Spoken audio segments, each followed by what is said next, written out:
കൂട്ടുകാരെയെല്ലാം ഭാഗ്യം തുടച്ച് പാട്ടുകാരൻ ഞാനോ ഇന്നും തനിച്ച് കേട്ടം ഹബീബിന്റെ നോട്ടം മോഹിച്ച് കോട്ടമില്ല നല്ല മൗത്തും കൊതിച്ച് നീന ചെഴുതിയ പാട്ടുമായി കാറ്റെങ്കിലും പോയെങ്കിൽ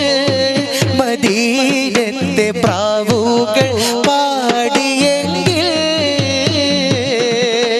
പണ്ടേ മദീനയെ പാടി ഞാനിന്ന് പേരിൽ